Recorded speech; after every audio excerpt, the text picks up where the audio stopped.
Pada saat ini, Qin Chen terkejut dan ekspresinya kaget. Dengan mata ini, siapa yang bisa menghentikan pengintaiannya? Selama dia mendesak mata ciptaan, dia pasti bisa melihat jalan dari beberapa orang yang kuat. Dengan kata lain, yang disebut kuat tidak punya tempat untuk bersembunyi di depannya.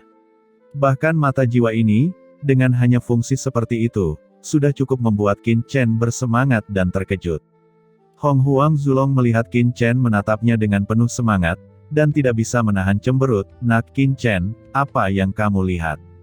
Qin Chen berkata, jalan utama kalian bertiga, satu naga mendidih, satu darah sungai melonjak ke langit, dan ada energi magis yang melonjak. "Melihat jalan utama kami, apakah kamu membual?" ucap Hong Huang Zulong tidak percaya. Namun, begitu ditatap oleh Qin Chen, Hong Huang Zulong selalu merasa ada sesuatu di hatinya. Qin Chen berkata, "Saya tidak bicara omong kosong, saya memang melihat jalan Anda. Sekarang, Anda melangkah lebih jauh, menutupi jalan Anda, dan menahan napas." Qin Chen ingin menguji seberapa kuat mata ciptaannya. Apakah itu benar-benar seperti yang dia bayangkan? Hong Huang Zulong memandang Qin Chen dengan curiga, dengan mata aneh di matanya. Anak ini, bisakah dia benar-benar melihat jalannya sendiri? Ketika leluhur Hong Huang bergerak, bayangan naga sejati langsung menghilang dalam roh jahat, dan leluhur Sungai Darah dan Lord of Abyss Demon saling memandang, dan dengan cepat pergi, menyelinap ke dalam roh jahat. Namun, mereka bertiga menandatangani kontrak dengan Qin Chen. Semuanya terhubung satu sama lain. Meskipun mereka terpisah dari roh jahat dan tidak merangsang mata ciptaan, Qin Chen dapat dengan jelas merasakan keberadaan mereka. Oleh karena itu, untuk akurasi, Qin Chen secara langsung melindungi hubungan jiwa antara satu sama lain. Pada saat yang sama, tutup mata ciptaan. Rasa kelemahan yang kuat muncul dari pikiran Qin Chen. Qin Chen menarik napas dalam-dalam, dan hanya membukanya sebentar. Dia benar-benar memiliki rasa kelelahan. Jika dibuka terlalu lama, mungkin jiwanya akan runtuh. Diam-diam waspada di dalam hatinya, Qin Chen mulai menyelidiki sekeliling. Induksi jiwa terlindung, dan mata ciptaan ditutup. Di menara Yu kuno yang penuh dengan roh jahat, Qin Chen melihat sekeliling. Ada roh jahat yang kuat melonjak di mana-mana, tetapi dia tidak dapat melihat setengah dari sosoknya. Dia kehilangan posisi Hong Huang Zulong dan yang lainnya. Segera setelah itu, Qin Chen mendesak kekuatan persepsinya. Kekuatan persepsi tak terlihat berdifusi keluar dari menara kuno ini. Roh jahat di pagoda Yu kuno ini kuat, sekuat persepsi Qin Chen, dan dia hanya bisa melihat area sekitar beberapa ratus meter, dan kemudian terjadi kekacauan. Di sini, Qin Chen sama sekali tidak bisa membedakan lokasi orang lain. Ini juga alasan mengapa Tianzun pengrajin kuno dan banyak wakil ketua aula lainnya tidak memasuki menara Guyu untuk mencari Dao Cue Tianzun dan Qin Chen. Di pagoda Yu kuno, para master Tianzun yang kuat tidak dapat melihat sejauh itu. Tidak ada bedanya dengan mendaki ke langit untuk menemukan seseorang di pagoda Yu kuno yang luas ini. Daripada menghabiskan waktu mencari, lebih baik menangkap kura-kura di dalam guci. Segera setelah itu, Qin Chen mulai menggunakan teknik menambal langit dan membuka mata ciptaannya. Mata jiwa yang tak terlihat terbuka, dan dunia di hadapannya langsung menjadi berbeda. Jalan, aturan, berlama-lama di antara langit dan bumi. Iya, dia melihatnya, melihat kekuatan di menara kuno, dan melihat jalan dan aturan. Jalan dan aturan, seperti jaring, menutupi dunia ini dan merupakan dasar dari pengoperasian alam semesta. Segera setelah itu, Qin Chen membuka mata ciptaannya lebar-lebar dan melihat sekeliling. Di sekeliling, roh jahat melonjak, semua jenis jalan dan aturan menghalangi mata Qin Chen yang mengintip. Ini jauh lebih sulit daripada melihat Hong Huang Zulong di sini sebelumnya, dan kali ini, Hong Huang Zulong dan lainnya dengan sengaja menekan aura mereka, menutupi jalan mereka, membuat Qin Chen lebih sulit untuk melihatnya. Namun, itu tidak berguna. Qin Chen mengangkat kepalanya dan melihat di suatu tempat di sebelah kiri, ada cahaya berdarah samar mengambang di kehampaan. Meskipun cahaya berdarah ini tidak tampak sangat arogan, tetapi menatap dengan hati-hati, itu membuat Qin Chen merasa berdebar. Itu adalah leluhur suci Sungai Darah. Dan di samping bayangan darah leluhur suci Sungai Darah, Qin Chen juga melihat kekuatan naga sejati, yang juga jauh lebih lemah dari sebelumnya. Sepertinya dia sengaja menyembunyikannya, tapi bahkan jalan naga sejati pun tersembunyi setelahnya. Masih memberi Qin Chen perasaan berdenyut. Itu adalah leluhur Hong Huang. Dia tidak menemukan posisi Lord of Abyss Demon. Qin Chen menoleh dan mencari.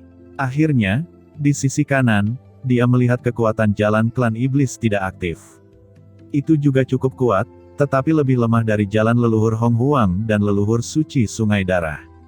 Qin Chen sangat gembira. Perlu dipahami bahwa tempat ini berada di Pagoda Guyu, yang diselimuti oleh roh jahat yang tak ada habisnya. Dalam hal ini, Qin Chen masih bisa membedakan 3 orang yang telah berkumpul di jalan utama. Lalu ketika mereka mencapai dunia luar, bagaimana orang biasa bisa menghindari pengintaian Qin Chen? Nah Qin Chen, apakah kamu siap? Bukankah kamu mengatakan bahwa kamu dapat melihat melalui jalan kami? Apakah kamu tahu di mana kami sekarang? Dari jauh, suara leluhur Hong Huang datang, berkabut dan hampa, seolah-olah dari segala arah. Ini adalah metode Hong Huang Zulong, dia ingin menguji Qin Chen. Dari kejauhan, tawa Qin Chen datang, senior Hong Huang, Anda dan leluhur suci Sungai Darah ada di sebelah kiri saya, dan Lord of Abyss Demon ada di sebelah kanan. Hong Huang Zulong matanya tiba-tiba terangkat. Dia kaget, karena dia memang bersama Sue Hesengsu. Dia bergerak cepat, dan berkata kepada Sue Hesengsu, Sungai Darah tua, jangan ikuti aku. Namun, begitu dia bergerak, Qin Chen tersenyum dan berkata, kamu sekarang bergerak ke kanan, nah, kamu sekarang bersama Lord of the Abyss Demon. Tidak peduli bagaimana Hong Huang Zulong bergerak, Qin Chen dapat dengan jelas mengetahui lokasinya. Ini mengejutkan Hong Huang Zulong, karena di Pagoda Yu kuno ini, bahkan dia tidak dapat merasakan lokasi Qin Chen, dan Qin Chen benar-benar dapat mengetahui lokasinya dengan jelas. Saya tidak mempercayainya. Gumam Hong Huang Zulong langsung berkumpul di jalan, dan bahkan menghibernasi napasnya sendiri sepenuhnya, terputus dari dunia dan menempatkan dirinya dalam keadaan kacau. Dalam keadaan kacau ini, kekuatan Hong Huang Zulong akan sangat berkurang, dan bahkan 1% dari kekuatannya sendiri tidak akan dilepaskan ketika dia tidak dapat memotivasi jalan utama. Qin Chen tiba-tiba mengerutkan kening. Karena, dalam persepsinya, jalan di atas kepala Hong Huang Zulong telah benar-benar menghilang, tidak peduli bagaimana dia membuka mata ciptaan, dia tidak dapat menemukan keberadaan pihak lain. Hong Huang Zulong, apa yang sedang kamu lakukan? Mengapa jalanmu menghilang? Ucap Qin Chen berteriak. Hong Huang Zulong terkejut secara fisik dan mental, dan wajahnya terkejut. Qin Chen benar-benar bisa merasakan keberadaan Great Dawn-nya. Sebelumnya, meskipun Qin Chen berulang kali melaporkan posisinya, dia masih ragu. Lagi pula, Qin Chen menandatangani kontrak dengannya, dan ada hubungan tertentu antara keduanya. Qin Chen mungkin bisa melihat posisinya melalui kekuatan kontrak. Adapun Sue Hesengsu dan Lord of Abyss Demon, mereka bahkan ditanam dengan tanda jiwa oleh Qin Chen, tidak dapat menghindari penangkapan jiwa Qin Chen. Tapi sekarang, dia benar-benar mempercayainya. Karena sebelumnya, dia hanya memadatkan nafas jalan, memutuskan hubungan dengan jalan, dan menjerumuskan dirinya ke dalam kekacauan. Jika Qin Chen telah menggunakan kekuatan kontrak untuk melihat posisinya, tidak peduli bagaimana dia memutuskan hubungan dengan jalan, Qin Chen masih bisa melihatnya. Tapi sekarang, setelah dia memotong jalan, Qin Chen tiba-tiba menemukan ini. Ini menunjukkan bahwa Qin Chen jelas tidak mencari posisinya melalui kekuatan kontrak. Setelah beberapa saat, Hong Huang Zulong dan yang lainnya muncul lagi di depan Qin Chen. Hanya ketika dia melihat Qin Chen lagi, mata Hong Huang Zulong sedikit terkejut. Mata ciptaan, apakah legenda itu benar? Tidaklah normal untuk dapat melihat melalui asal-usul alam semesta dan pengoperasian jalan. Di zaman kekacauan, ada pepatah yang mengatakan bahwa begitu mata ciptaan dipadatkan, tidak akan ada lagi rahasia dalam jalan kultivasi. Jika ini benar, maka langkah Qin Chen selanjutnya ke ranah Tianzun, dan bahkan ranah penguasa tertinggi, akan menjadi 10 kali, 100 kali lebih mudah daripada yang mulia biasa. Karena ketika mata ciptaan dibuka, seseorang dapat memahami sifat kultivasi di dunia ini. Menutup mata ciptaan, Qin Chen juga sedikit lemah. Kali ini, Qin Chen merasa sangat lelah saat mendesak mata penciptaan. Ini membuatnya mengerti bahwa meskipun mata ciptaan itu kuat, itu tidak dibuka begitu saja, bahkan menghabiskan kekuatan ciptaan di tubuhnya. Setelah istirahat sejenak, Qin Chen mulai berkomunikasi dengan Hong Huangzulong. Ayo pergi ke lantai 7. Ucap Qin Chen segera pergi ke lantai 7. Roh jahat dari lapisan ke-6 telah diserap oleh Qin Chen secara ekstrim. Di 6 lapisan pertama, Qin Chen memadatkan mata ciptaan. Tetapi Qin Chen merasa bahwa mata ciptaannya sendiri hanyalah sebuah ketidaksempurnaan, belum menjadi mata ciptaan yang nyata. Setidaknya, saat ini, dia hanya bisa mengintip ke dalam alam semesta, dan ada jarak yang sangat jauh dari perkataan Hong Huangzulong bahwa dia bisa melihat asal-usul alam semesta. Mungkin, hanya dengan memasuki level ke-7, dimungkinkan untuk terus meningkatkan kekuatan mata ciptaan. Setelah beberapa saat, Qin Chen menemukan pintu masuk ke lantai 7. Mata penciptaan terbuka, dan Qin Chen memata-matai. Di lapisan ke-7, kekuatan roh jahat yang menakutkan memadat, dan Qin Chen sepertinya melihat dunia yang meraung, dan kekuatan kehancuran memenuhi segalanya. Qin Chen berubah warna, dia memiliki perasaan bahwa jika dia menerobos dengan gegabah, kemungkinan besar dia akan mati. Jika lantai 6 benar-benar seperti yang diperkirakan Qin Chen, hanya Tianzun puncak yang dapat menahannya, maka lapisan ke-7 ini, Qin Chen memiliki perasaan bahwa hanya yang tertinggi yang dapat menahan roh jahatnya. Namun, Qin Chen masih ingin mencoba. Dia berbeda dari orang lain, dia bisa menyerap kekuatan ciptaan, mungkin dia bisa bertahan di lapisan ke-7 ini. Memikirkan hal ini, Qin Chen segera melangkah ke pintu masuk lantai 7. Begitu Qin Chen masuk, kekuatan roh jahat yang menakutkan tiba-tiba jatuh. Itu terlalu kuat. Begitu kekuatan roh jahat ini jatuh pada Qin Chen, tulang Qin Chen langsung hancur berkeping-keping, dan dagingnya tidak dapat menyerap kekuatan penciptaan yang begitu mengerikan. Daging dan darah itu runtuh dan meledak secara langsung. Mundur, teriak Qin Chen sangat marah, dia mundur dengan panik, dan segera kembali ke lantai 6. Namun meski begitu, tulangnya masih terkoyak, seluruh tubuhnya berlumuran darah, separuh tubuhnya meledak, dan tunggul tulangnya sangat menyedihkan. Nak Qin Chen, apakah kamu baik-baik saja? Ucap Hong Huangzulong buru-buru muncul dan berkata dengan cemas. Saya baik-baik saja, sepertinya kita tidak bisa menjangkau ke lantai 7. Ucap Qin Chen menggelengkan kepalanya dan menghela nafas. Dia mengira dia memiliki kesempatan untuk memasuki lantai 7. Tetapi sekarang tampaknya dia masih sedikit lebih buruk. Dalam beberapa hari berikutnya, Qin Chen mulai menyembuhkan lukanya, dan hanya beberapa hari kemudian lukanya benar-benar sembuh. Sudah waktunya untuk keluar, gumam Qin Chen melirik lorong ke-7, dan karena dia tidak bisa pergi, dia hanya bisa kembali. Tidak tahu, apa yang terjadi di luar sekarang. Apapun yang terjadi, inilah saatnya untuk keluar dan menghadapinya. Dengan kedipan, Qin Chen terbang ke bawah dalam sekejap, dan terbang menuju pintu keluar Menara Guyu. Pada saat ini, di gerbang Menara Guyu, kali ini, 3 wakil ketua aula sedang duduk di sini. Sebagai tempat kejadian pertama, manajemen Puncak Tiangong tidak melemahkan pengawasan di sini. Ketika seseorang keluar dari Menara Guyu, mereka harus ditemukan dan dikendalikan secepat mungkin. Ketiga Tianzun, dengan ekspresi sangat serius, bersila di depan pintu Menara Guyu. Sebagai wakil Hallmaster, mereka mengatur segala macam hal setiap hari, memiliki banyak urusan, dan perlu berkonsentrasi pada kultivasi yang keras. Mereka tidak pernah berpikir bahwa suatu hari mereka akan menjaga gerbang Menara Yu kuno ini. Apakah kamu sudah merasakannya? Pagoda Yu kuno sepertinya memiliki getaran lain sebelumnya. Tiba-tiba, Zheng Tianzun membuka matanya dan berkata dengan suara yang dalam. Jueju Tianzun menoleh, wajahnya serius dan berkata, apa kamu juga merasakannya? Itu seharusnya adalah roh jahat yang bangkit di dalam. Roh jahat yang bangkit dari Menara Guyu hanya terjadi sekali setiap 10.000 tahun, dan masing-masing hanya berlangsung 3 atau 2 tahun. Ini adalah pesta bagi banyak orang kuat dalam pekerjaan Tiangong. Saya tidak menyangka saat ini. Ucap Jueju Tianzun menggelengkan kepalanya.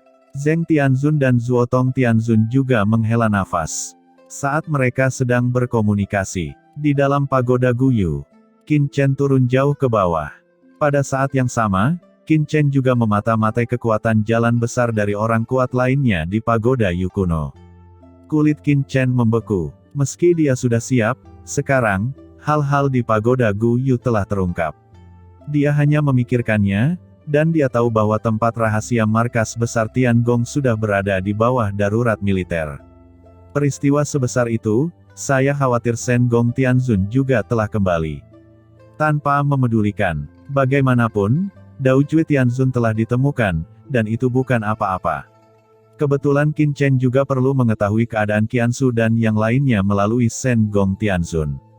Di pintu keluar Menara Guyu, Qin Chen melangkah maju. Di luar Menara Guyu, ketiga Tianzun masih mengobrol. Tiba-tiba, seberkas cahaya berkedip di pintu masuk Menara Guyu, dan saat berikutnya, sesosok muncul di luar Menara Guyu dari udara tipis. Melihat ini, Zuotong Tianzun dan yang lainnya bingung.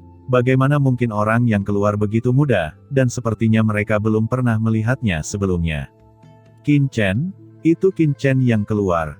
Teriak Jueju Tianzun telah melihat Qin Chen dengan matanya sendiri. Kali ini, dia yang pertama bereaksi, dan ekspresinya terkejut. Di tangan Jueju Tianzun, tombak berwarna darah yang menembus langit muncul. Cahaya berdarah memenuhi tombak, dan seluruh orang itu seperti dewa perang. Kekuatan Tianzun yang kuat menembus Qin Chen dalam sekejap. Apa? Qin Chen, ucap Zuotong Tianzun, Zheng Tianzun, dua wakil ketua aula mengubah warna mereka dan meledak. Pada saat yang sama, dua kekuatan langit yang sama menakutkannya mengalir keluar dan menyelimuti Qin Chen seperti lautan luas. Ketika napas dari tiga Tianzun ditekan, Qin Chen segera disegel di alun-alun langit dan bumi ini, dibungkus seperti tong besi. Kemudian, sebuah pesan dengan cepat dikirimkan oleh Zuotong Tianzun dan beberapa orang. Kemudian, tiga Tianzun besar menatap Qin Chen dengan mata dingin. Dikelilingi oleh tiga wakil ketua aula, Qin Chen menyentuh hidungnya.